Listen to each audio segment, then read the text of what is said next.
closing that internet up in some way. Somebody will say, oh, freedom of speech, freedom of speech.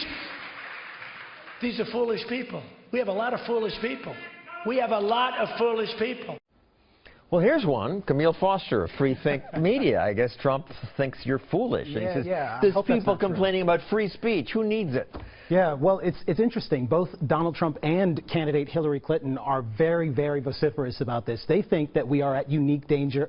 We have unique risks associated with people like ISIS and various other bad, nefarious people saying nasty things on the internet. They have a point. But the bottom line here is that freedom of speech isn't about speech that we all like, speech that we all think is great. It's about protecting speech at the margins. And there is a standard here. And the speech has to present a clear and present danger before we're in a position to stop people from actually saying these things on the internet.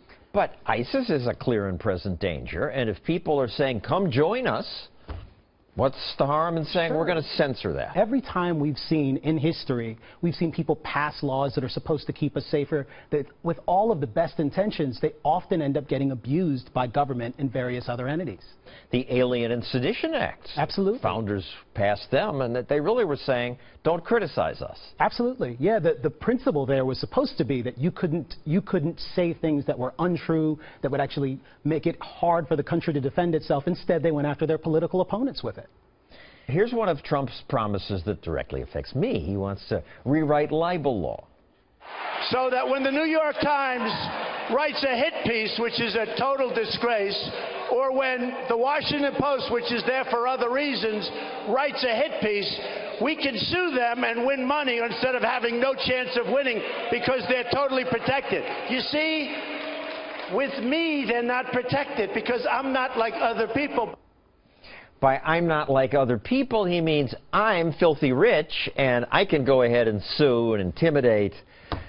If the president, if the government is in a position to simply sue people who are in the press who write things about them that they don't like, not that aren't true. What Donald Trump has talked about is people who are writing bad things, who are being mean, who aren't treating him fairly. But even if they make mistakes and say things that aren't true, with a public figure, if you're not malicious, you can get away with that. If you're just careless. With libel, you actually have to have some intent there. There has to be intent. What Donald Trump, when he talks about opening up libel laws, he's creating a situation in which when people say things you don't like, you can simply sue them. Even the threat of a lawsuit can create an environment in which people don't feel free to express certain opinions. The threat alone should make Americans nervous. I mean, Donald Trump has not been in office before, so he doesn't have a record we can look at there, but he has a track record of taking people to court and keeping them there for a very long time for writing things he doesn't like. People, one of his Miss USA contestants criticized the pageant.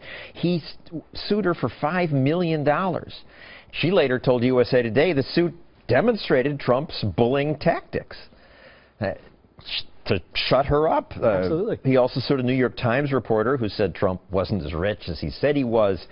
Trump lost, but Trump said, ultimately, I had great success doing what I wanted to do, costing the reporter a lot of legal fees. And if someone will do that when they are a private citizen, I shudder to think that they'll do when they have the resources of the Justice Department at their disposal.